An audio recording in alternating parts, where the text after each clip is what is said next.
Drake, we've talked a little bit about scheduling in the Big 12 earlier when we talked about rivalry games. Is the Big 12 making another misstep with this Friday night? Is epidemic the right word? I don't want to say I don't want to go full on pandemic. Can't say pandemic anymore. Can't say pandemic. But thoughts on this Friday night situation with the Big 12? It plays off as scared. And not having a rivalry weekend is something that I said is a scared move by the Big 12. Look, I'm very supportive of Brett Yormark. I think that his regime as commissioner of the Big 12 Conference has gone swimmingly, and I trust the guy as a businessman, no doubt. It doesn't mean he's infallible. It doesn't mean there aren't things I disagree with or that I would want to change. And another piece of this is announcing a myriad of Friday night games in the Big 12, trying to build viewership that the conference otherwise wouldn't have got if they're competing with the SEC or the Big 10 on a Saturday. That's the message here.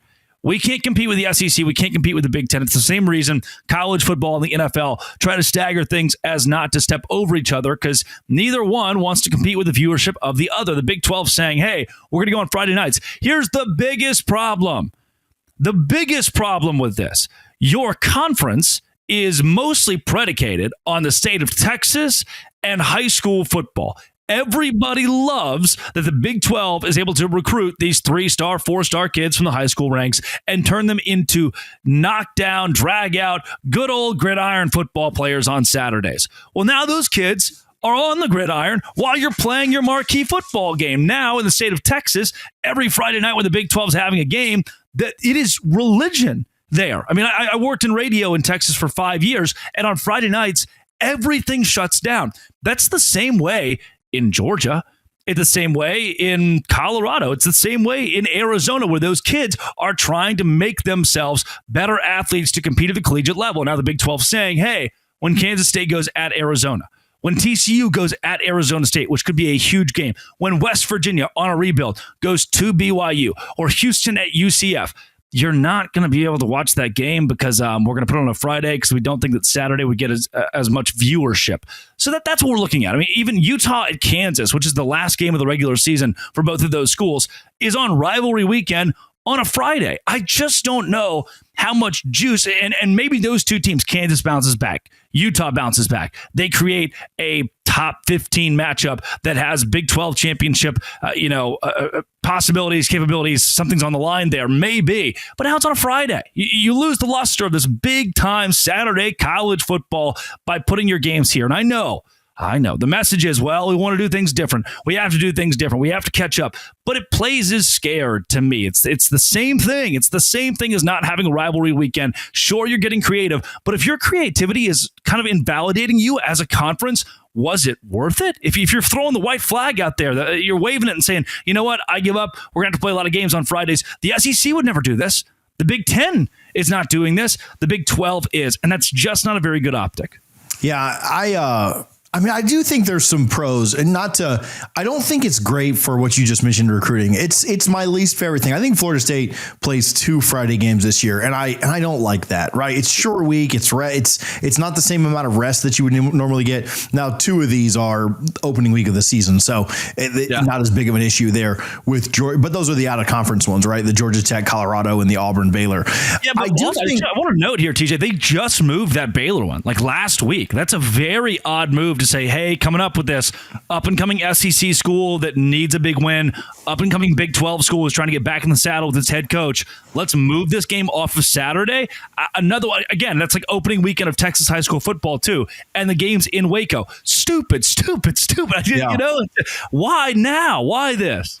So, to play devil's advocate, to counter it a little bit. Yeah. Could it work for what Yormark wants? Like, it does hurt the recruiting side, but like Georgia Tech, Colorado, a Georgia Tech team that led the ACC this year in viewership. Now, let's put some guardrails around that. One of those games was a standalone game in Dublin where no one else was playing. The other was the 7,000 overtime game against Georgia.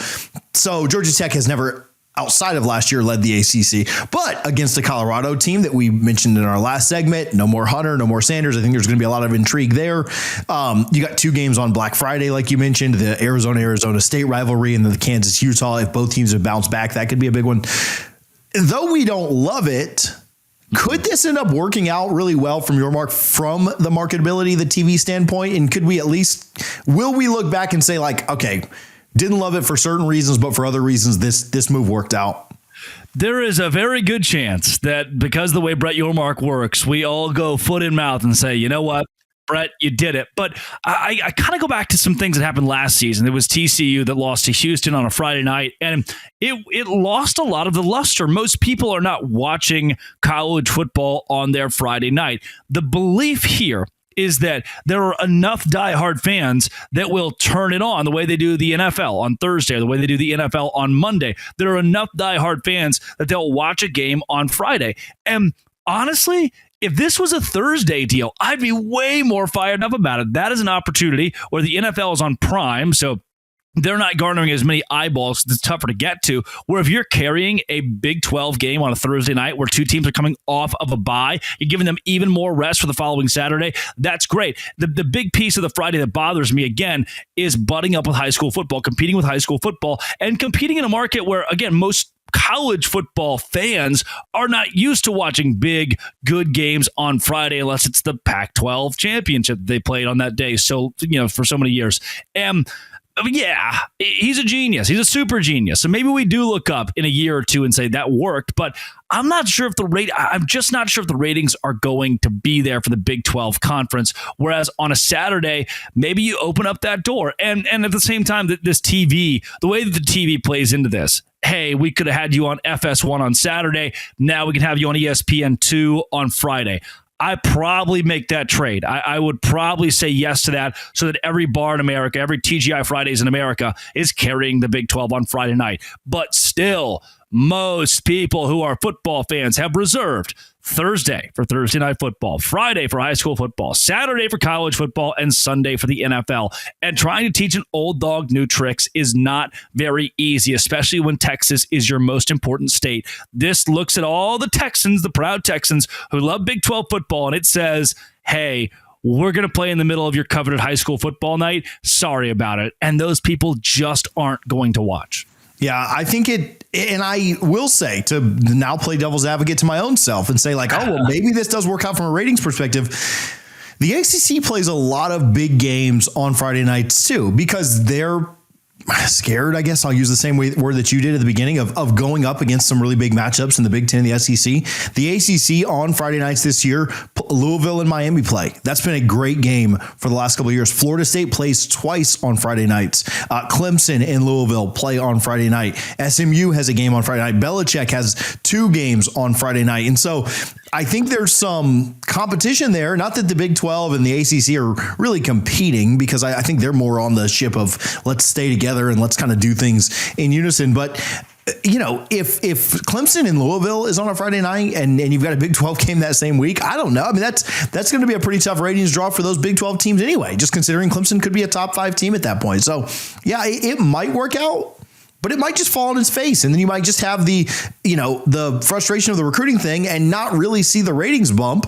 A lot of that's going to depend on how good the teams are that's playing, right? If there's a ranked matchup on for one conference and unranked for the other, it doesn't matter who they are, right? Florida State's playing some nobody, then who cares? But I do think that there's a chance that it fails both ways, the recruiting side and the TV side. That's TBD, I guess.